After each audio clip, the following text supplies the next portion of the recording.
नमस्कार दोस्तों, welcome to Byju's government exam prep channel. दोस्तों, आज हम लोग चर्चा करेंगे 23 जनवरी 2021 के विभिन्न समाचार पत्रों में से, जो कि आगामी परीक्षाएं, चाहे वह CHSL हो, कंबाइंड ग्रेजुएट लेवल हो, इंटेलिजेंस ब्यूरो हो, NTPC हो, दिल्ली पुलिस CPO SI हो या अदर स्टेट सर्विसेज एग्जाम, इन सभी परीक्षाओं के लिए यह लाभदायक सिद्ध होगी। तो आइए एक एक करके चर्चा करते हैं। आज के राष्ट्रीय मामलों में पहली खबर है, कर्नाटका CM कौन है? येदुरप्पा साहब हैं। Launches Avalokana software. तो अब देखिए, यहीं पर प्रश्न पूछ लेगा कि हाल ही में किस राज्य के मुख्यमंत्री ने अवलोकना सॉफ्टवेयर लॉन्च किया है? दोस्तों, यह सॉफ्टवेयर राज्य सरकार को 1800 कार्यक्रमों पर किए गए व्यय और प्रतिबंधों पर डेटा का उपयोग करने में सक्षम करेगा। यानी ये बहुत ही किफ़ायती सॉफ्टवेयर है। इसका नाम क्या है?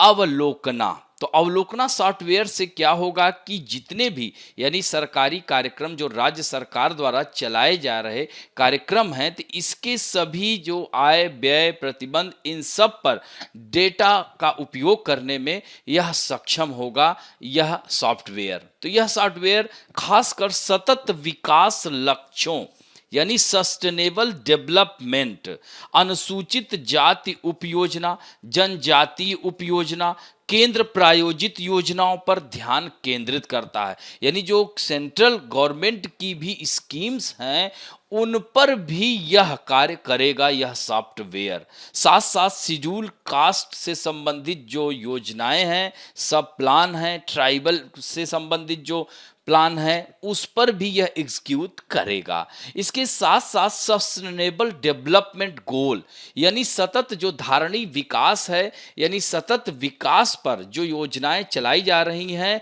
उन पर भी यह सॉफ्टवेयर कार्य करेगा। तो दोस्तों, ये काफ़ी महत्वपूर्ण है। इस सॉफ्टवेयर के बारे में थोड़ा सा जान लीजिए। यह एक पारदर्शी गवर्नेंस उपकरण है जो विभिन्न सरकारी कार्यक्रमों के लिए सरकारी अनुदान और आवंटन के विधानसभा क्षेत्रवार रिलीज प्रदान करेगा। यानी कह सकते हैं कि जो भी लेजिस्लेटिव असेंबलीज हैं, उन सब को क्रमवार यह योजना के तहत यानी इस सॉफ्टवेयर के तहत सरकारी अनुदान, आवंटन, इन सब की देखरेख कौन करेगा? यह अवलोकन सॉफ्टवेयर। इससे सरकार को विभाग द्वारा किए गए खर्चे यानी इस पर जो है कितना खर्च हुआ, इन सब की जानकारी लेने में या धन जारी करने में कितना इसमें लगेगा, इन सब की देखरेख कौन सा करेगा? तो यह अवलोकन सॉफ्टवेयर करेगा। दोस्तों, यह तीनों पॉइंट इसे ध्यान रखेंगे। अब बढ़ते हैं, त्रिपुरा CM प्रमोटिंग द रीसा। दोस्तों, यह रीसा क्या है? तो यह पारंपरिक वस्त्र है। कहाँ का? त्रिपुरा का है। और त्रिपुरा की राजधानी क्या है दोस्तों? अगरतला है। त्रिपुरा की कैपिटल क्या है? अगरतला है। और वहाँ के मुख्यमंत्री कौन है? तो विप्लव कुमार देव हैं। तो उन्होंने रीसा को प्रोत्साहन करने के लिए अपने स्टाइल का स्टेटमेंट जारी किया है। सोशल मीडिया पर लोगों ने रीसा के साथ अपनी तस्वीरें भी पोस्ट की हैं। रीसा जो है स्वदेशी आदिवासी समुदायों द्वारा इस्तेमाल किए जाने वाला हाथ से बनाया गया एक पारंपरिक वस्त्र है। यहाँ पर आप देख सकते हैं, यह पारंपरिक वस्त्र त्रिपुरा में महिला पोशाक के 3 भागों में से एक है। यानी 3 भाग जो महिलाएं वहाँ की पहनती हैं, उसमें रीसा है, रिगनाई है और रिकुटू है। ये ध्यान रखेंगे तो उसमें से एक यह भी है। दोस्तों, रीसा का उपयोग एक सिर की पगड़ी में भी किया जा सकता है, दुपट्टा में भी किया जाता है, महिलाओं के ऊपरी वस्त्र के रूप में किया जाता है। इसे किसी व्यक्ति को सम्मानित करने के लिए भी भेंट किया जाता है। और रिगनाई का उपयोग मुख्य रूप से शरीर के निचले हिस्से को कवर करने के लिए किया जाता है, जिसका शाब्दिक अर्थ है पहनने के लिए, यानी टू वियर। और रिकुटू शरीर के ऊपरी आधे हिस्से को कवर करता है, इसे चारों ओर से लपेटता है। हालांकि यह भारतीय साड़ी के चुनरी या पल्लू की तरह भी इस्तेमाल किया जाता है। इसका उपयोग नवविवाहित त्रिपुरी महिलाओं के सिर को ढांकने के लिए भी जैसे चुनरी का प्रयोग करते हैं, तो यहाँ पर रीसा का प्रयोग किया जाता है। तो यह काफ़ी महत्वपूर्ण है, हमारे देश की कला संस्कृति से संबंधित कह सकते हैं। हमारे देश में विभिन्न प्रकार की जो है कह सकते हैं कला संस्कृतियां हैं, हर जगह की अलग अलग मान्यताएं हैं, हर जगह की अलग अलग विशेषताएं हैं। यही कारण है कि हमारे भारत में कितनी विविधताएं हैं। तो आइए अब नेक्स्ट टॉपिक देखते हैं। MEITY and AWS announced quantum computing applications lab in India. यानी दोस्तों इलेक्ट्रॉनिक एंड सूचना प्रौद्योगिकी मंत्रालय ने अमेजन वेब सर्विस के साथ, सीधे पूछ लेगा AWS का मतलब क्या हुआ, अमेजन वेब सर्विसेज के साथ एक साझेदारी की है जिसमें क्वांटम कंप्यूटिंग एप्लीकेशन लैब की स्थापना की घोषणा हुई है। इस कदम से चुनिंदा शोधकर्ताओं, खासकर रिसर्चर्स, साइंटिस्ट को अमेजन की ब्रैकेट क्लाउड आधारित क्वांटम कंप्यूटिंग सेवा तक पहुंच मिलेगी। और दोस्तों यह विज्ञान प्रौद्योगिकी मंत्रालय के तहत संचालित विज्ञान और प्रौद्योगिकी विभाग द्वारा लागू किया जाना है। ये भी ध्यान रखना कि क्वांटम टेक्नोलॉजी है एंड इट्स एप्लीकेशन किसके द्वारा यह चलाया जाएगा, किसके द्वारा यह लागू किया जाएगा, किसके द्वारा यह ऑपरेट किया जाएगा। तो यह विज्ञान एवं प्रौद्योगिकी मंत्रालय यानी कह सकते हैं ministry of science and technology यह और मिशन इस मिशन में मौलिक विज्ञान प्रौद्योगिकी विकास पर केंद्रित होगा, राष्ट्रीय प्राथमिकताओं से संबंधित मुद्दों को संबोधित करेगा और यह अगली पीढ़ी के कुशल जनशक्ति तैयार करेगा और उद्यमशीलता तथा स्टार्टअप परिस्थिति तंत्र के विकास को भी प्रोत्साहित करेगा। तो केंद्रीय बजट 2020-21 ने क्वांटम टेक्नोलॉजी और एप्लीकेशन पर राष्ट्रीय मिशन पर 8,000 करोड़ रुपए खर्च करने का प्रस्ताव दिया था। अब बढ़ते हैं अंतर्राष्ट्रीय मामलों में। Google threatens to shut down search engine in Australia. तो गूगल ने चेतावनी दी है या धमकी दी है कह सकते हैं किसको, ऑस्ट्रेलिया को। तो ऑस्ट्रेलिया सरकार और गूगल के बीच कह सकते हैं मीडिया पेमेंट लॉ को लेकर के करीब 1 महीने से गतिरोध चल रहा है। अब गूगल ने ऑस्ट्रेलिया सरकार को देश का अपना सर्च इंजन पर रोक लगाने की धमकी भी दे दी है। तो गूगल ने धमकी देते हुए कहा कि अगर उसे लोकल न्यूज पब्लिशरों को भुगतान करने के लिए मजबूर किया जाता है तो कंपनी अपना सर्च इंजन देश में बंद कर देगी। ऐसे में वहां ऑस्ट्रेलिया के प्रधानमंत्री कौन है, याद रखना स्कॉट मॉरिसन ने कहा है वह धमकियों पर प्रतिक्रिया नहीं देते हैं। इससे पहले गूगल ने सर्च इंजन में ऑस्ट्रेलियन न्यूज वेबसाइट को ब्लॉक कर दिया था। तो इस पर ऑस्ट्रेलियाई सरकार ने कहा था कि गूगल को हमारा कंटेंट पर रोक लगाने की बजाय उसके लिए भुगतान करने पर ध्यान देना चाहिए। तो इस तरह से कह सकते हैं कि गूगल और ऑस्ट्रेलिया सरकार के बीच में यह नूरा कुश्ती शुरू हो गई है और ऐसे में दोनों एक दूसरे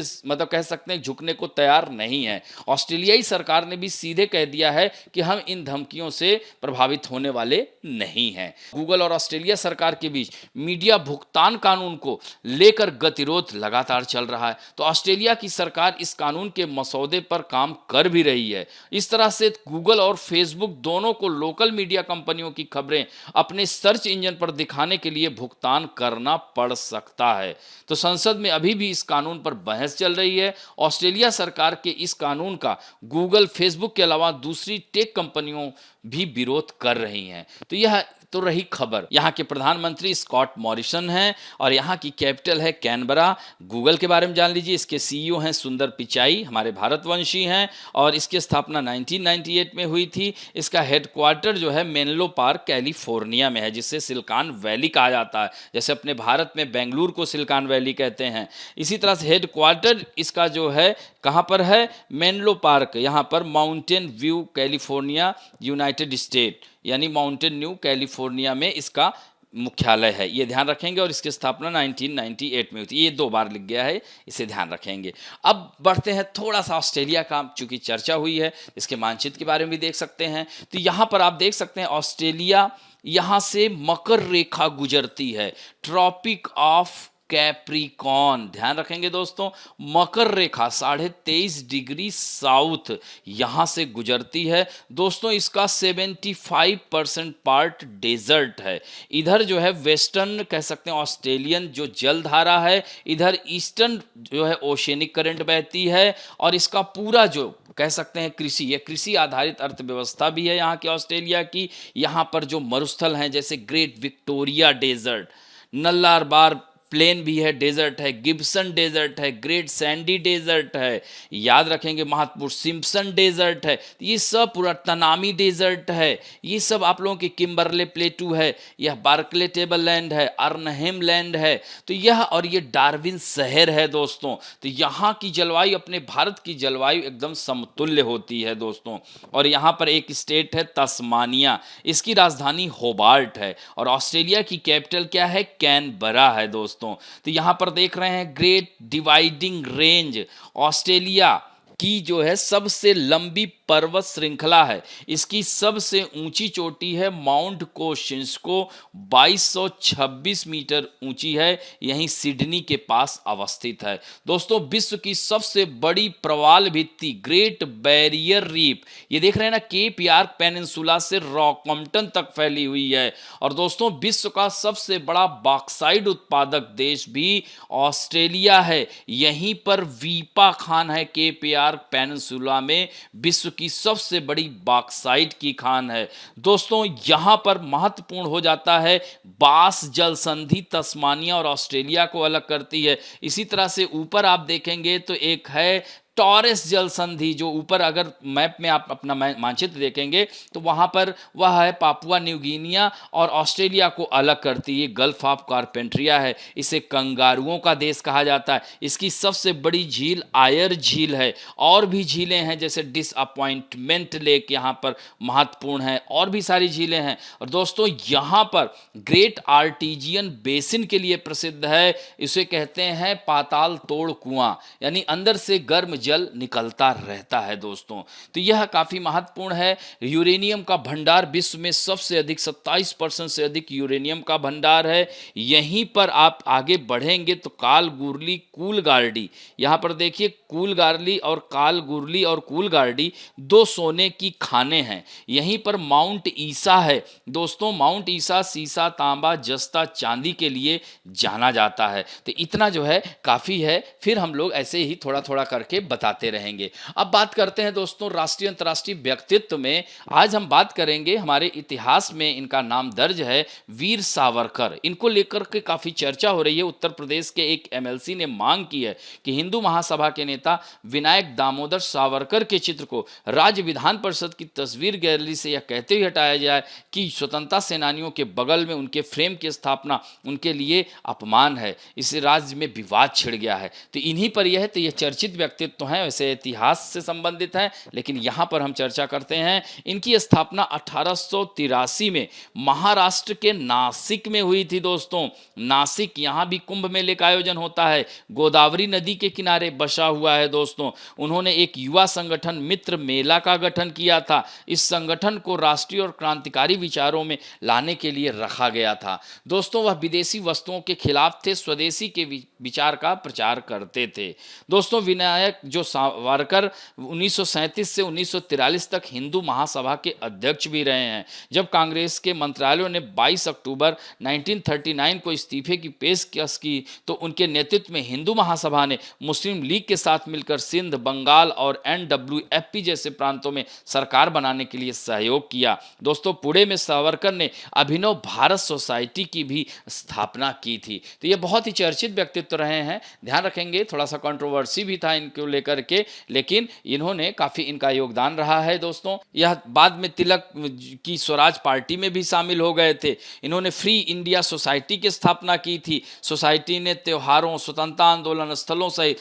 भारतीय कैलेंडर पर महत्वपूर्ण तिथियों का जश्न मनाया। भारतीय स्वतंत्रता के बारे में चर्चा को आगे बढ़ाने के लिए जो कि समर्पित था। तो इस तरह से इन्होंने बहुत सारी, और इन्होंने भारत को अंग्रेजों से मुक्त करने के लिए हथियारों के इस्तेमाल पर विश्वास किया और वकालत की, और हथियारों से लैस इंग्लैंड में भारतीयों का एक नेटवर्क तैयार किया था। तो ये काफी चर्चा में रहे हैं दोस्तों, तो इन्हें ध्यान रखिएगा। अब बढ़ते हैं बैंकिंग और वित्त संबंधी समाचारों में।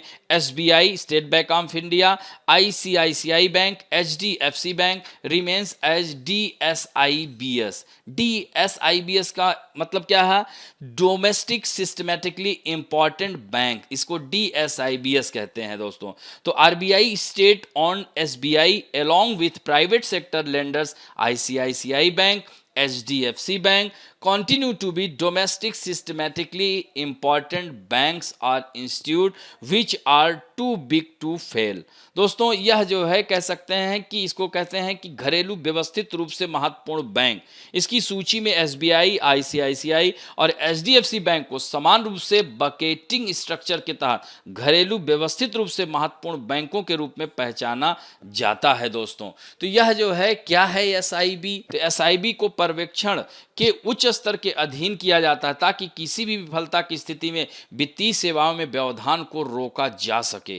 रिजर्व बैंक ने जुलाई 2014 में DSIB से निपटने के लिए रूपरेखा जारी की थी। DSIB फ्रेमवर्क के लिए आवश्यक है कि केंद्र 2015 से शुरू होने वाले DSIB के रूप में नामित बैंकों के नाम का खुलासा करे और इन उधारदाताओं को उनके प्रणालीगत महत्व स्कोर के आधार पर उपयुक्त बकेट्स में रखे। तो इस तरह से वित्तीय संकट के समय सरकार के समर्थन की उम्मीद पैदा करने के लिए SIB को बहुत बड़ा माना जाता और ये बैंक फंडिंग मार्केट में कुछ खास फायदों का भी आनंद लेते हैं। दोस्तों अब बढ़ते हैं पुस्तकें एवं पुरस्कारों में। आज बात करेंगे मैथमेटिशियन निखिल श्रीवास्तव की। दोस्तों Vince Michael and Sheila held award, तो अमेरिका का महत्वपूर्ण यह पुरस्कार प्राप्त किए हैं। ये 3 लोग हैं, इनमें से एक भारत के भी हैं। तो कैडिसन सिंगर समस्या और रामानुजन ग्राफ पर लंबे समय तक अनुत्तरित सवालों का हल करने के लिए एक युवा भारतीय गणितज्ञ निखिल श्रीवास्तव को 2 अन्य लोगों के साथ 2021 के प्रतिष्ठित सम्मान माइकल एंड शीला हेल्ड पुरस्कार का संयुक्त विजेता घोषित किया गया है। दोस्तों नेशनल एकेडमी ऑफ साइंस ने कहा है कि कैलिफोर्निया विश्वविद्यालय बर्कले के निखिल श्रीवास्तव, ये कहां पर हैं associate professor? Berkeley university California. Ecole Polytechnique Federale de Lausanne के एडम मार्कस और तीसरे हैं येल यूनिवर्सिटी के डैनियल एलन स्पीलमैन को 2021 का Michael and Sheila Held prize प्रदान किया जाएगा और पुरस्कार में पदक और 1 लाख अमेरिकी डॉलर शामिल है। दोस्तों और स्पीलमैन ने किडसन सिंगर समस्या और रामानुजन ग्राफ से जुड़े लंबे समय से अनुत्तरित सवालों को हल किया है। इस प्रक्रिया में रैखिक बीजगणित, बहुपदीय ज्यामिति और ग्राफ सिद्धांत के बीच गहरे नए संबंध का पता लगाया है। और दोस्तों निखिल श्रीवास्तव वर्तमान में कैलिफोर्निया विश्वविद्यालय में गणित के एसोसिएट प्रोफेसर हैं। अब बढ़ते हैं खेल समाचारों में। 12 member team for shotgun world cup. दोस्तों national rifle association of India NRAI ने 22 फरवरी से काहिरा, ये काहिरा कहाँ है? मिस्र की कैपिटल है, होने वाले शॉट गन विश्व कप के लिए 12 सदस्यीय टीम की घोषणा की है।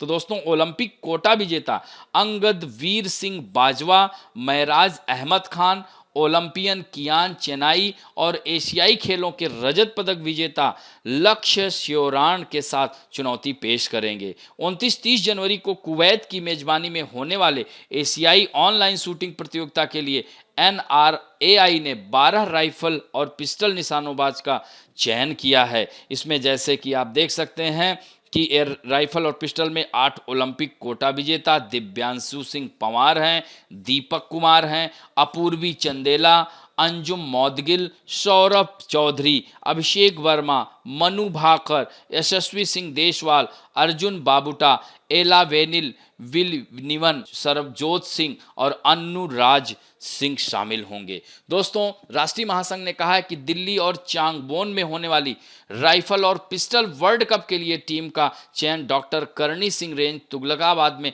8 फरवरी से होने वाले चयन परीक्षणों के लिए अगले सेट के बाद किया जाएगा। और दोस्तों शॉटगन विश्व कप के लिए टीम ट्रैप में लक्ष्य श्योरान, कियान चेनाई, पृथ्वीराज टोंडमिन, राजेश्वरी कुमारी, श्रेयसी सिंह, मनीषा कीर, ये नाम याद रखिएगा, अक्सर आ जाता है कि किस खेल से संबंधित हैं। और स्कीट में अंगद वीर सिंह बाजवा, महराज अहमद खान, गुरजोत सिंह खंगुरा, गनीमत शेखो, परिनाज धालीवाल, कार्तिकी सिंह सक्तवात, ठीक है, शक्तिवात। तो इतने लोग इसमें भाग ले रहे हैं। अब बात करते हैं दोस्तों महत्वपूर्ण दिवस में, इसकी चर्चा हम लोग कर चुके हैं। तो आज दोस्तों हमारा देश पराक्रम दिवस मना रहा है और इसी साल से यह शुरू किया गया। अब ये हर साल मनाया जाएगा। केंद्र सरकार ने इसको अप्रूव किया है कि 23 जनवरी को सुभाष चंद्र बोस की जयंती के अवसर पर अब 23 जनवरी को पराक्रम दिवस के रूप में मनाया जाएगा। और नेताजी सुभाष चंद्र बोस का जन्म 1897 में आज ही के दिन उड़ीसा के कटक में हुआ था दोस्तों। कटक महानदी के किनारे बसा है। उन्होंने कोलकाता से स्नातक की उपाधि प्राप्त की, भारतीय सिविल सेवा अधिकारी बनकर अपनी सूक्ष्मता साबित की और अपनी बुद्धिमत्ता को साबित किया। लेकिन उन्होंने आराम और सुख सुविधाओं को छोड़ दिया। नौकरी के साथ जो आए थे वह स्वतंत्रता संग्राम का हिस्सा बनने का फैसला किया। दोस्तों, तुम मुझे खून दो मैं तुम्हें आज़ादी दूंगा, यह नारा उन्हीं का था। दिल्ली चलो का नारा उन्हीं का था। उन्हें नेताजी कहा जाता था। दिल्ली चलो का नारा आज़ाद हिंद फौज के नाम से एक बल का निर्माण भी किया था। 1939 में फॉरवर्ड ब्लॉक की स्थापना की थी। 1938 में भारतीय राष्ट्रीय कांग्रेस के अध्यक्ष बने थे। फिर 39 में चुनाव हुआ, उन्होंने पट्टाभी सीतारमैया को हराया था, जिससे महात्मा गांधी जी नाराज हो गए थे। उन्होंने कहा ये पट्टाभी सीतारमैया की हार नहीं, ये मेरी हार है। ऐसे में कुछ दिनों तक वह पद पर रहे। उसके बाद वह पद से त्यागपत्र दिए। फिर उनकी जगह डॉक्टर राजेंद्र प्रसाद को भारतीय राष्ट्रीय कांग्रेस का अध्यक्ष बनाया गया। तो भारत की स्वतंत्रता के समय क्लीमेंट एटली ने ब्रिटिश प्रधानमंत्री से कहा कि बोस की आज़ादी हिंद फौज की बढ़ती सैन्य गतिविधियों के कारण भारतीय सेना नौसेना की ब्रिटिश राज के प्रति निष्ठा कम हो रही थी और यह एक प्रमुख कारण था। अंग्रेज भारत छोड़कर चले गए। तो इनका बहुत महत्वपूर्ण योगदान रहा है भारत की स्वतंत्रता में। हालांकि दोस्तों, इनकी मृत्यु में आज भी संशय है। इसके लिए मुखर्जी आयोग का गठन किया गया। क्योंकि प्लेन क्रैश हुआ था, उसी में कहा जाता है कि इनकी मृत्यु हो गई थी। लेकिन आज भी यह सवालों के घेरे में है कि वह जिंदा हैं या उनकी मृत्यु का कारण क्या है, वह कैसे मरे, इस पर अभी संशय बना हुआ है दोस्तों। तो अब बढ़ते हैं, let us talk about some important fact में। आज हम लोग इंपॉर्टेंट फैक्ट में बात करेंगे। जैसे कल हमने कैग की बात की थी, आज हम बात करेंगे attorney general of India. Bharat के संविधान के अनुच्छेद 76 में वर्णित है, यानी भारत का एक महान्यायवादी होगा, who is appointed by president. यह राष्ट्रपति के प्रसाद पर्यंत होता है, यानी इसका कार्यकाल निश्चित नहीं होता है। कभी भी राष्ट्रपति उसे वापस बुला सकता है दोस्तों। यह भारत सरकार का प्रथम विधि अधिकारी होता है। इसे भारत सरकार यानी इंडियन गवर्नमेंट का लॉयर कहा जाता है, या भारत का इसे सरकार का वकील कहा जाता है दोस्तों।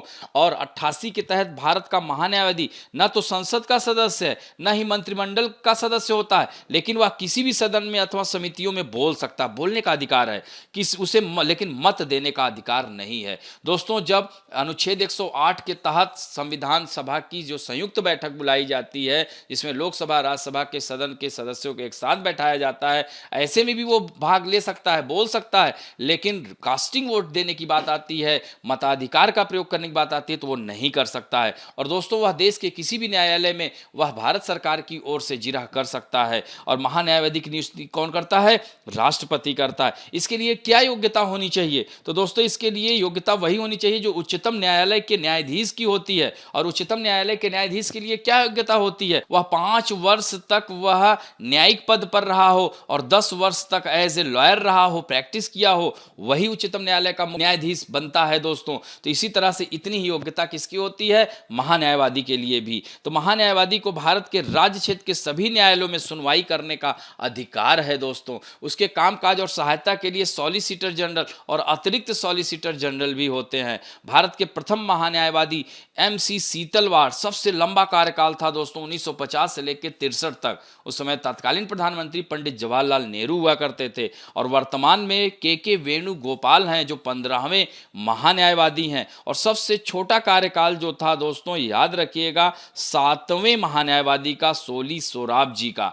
यह 9 दिसंबर 1989 से 2 दिसंबर 1990 तक इनका कार्यकाल था। और दोस्तों, महान्यायवादी का निश्चित वेतन का भुगतान नहीं किया जाता, उसका पारिश्रमिक राष्ट्रपति निर्धारित करता है। हालांकि जैसे अगर प्रश्न में आ जाए तो 2,50,000 है दोस्तों। जैसे वर्तमान में सुप्रीम कोर्ट के जो न्यायाधीश का वेतन है, वही महान्यायवादी का भी होता है, लेकिन यह निर्धारण कौन करता है? राष्ट्रपति करता है दोस्तों। यह रिटायरमेंट के बाद यह प्राइवेट प्रैक्टिस कर सकता है, लेकिन सरकारी मामलों में यह उसके खिलाफ वह प्राइवेट प्रैक्टिस नहीं कर सकता है। यह ध्यान रखेंगे तो ये भी काफ़ी महत्वपूर्ण पद है, संवैधानिक पद है। ध्यान रखेंगे, आगामी परीक्षा के दृष्टिकोण से लाभदायक सिद्ध हो सकता है। अब बढ़ते हैं दोस्तों आप लोगों के सेक्शन में, जो कि बहुत ही अच्छा उत्तर, लगातार आप लोग उत्तर दे रहे हैं और बहुत जल्दी उत्तर देते हैं।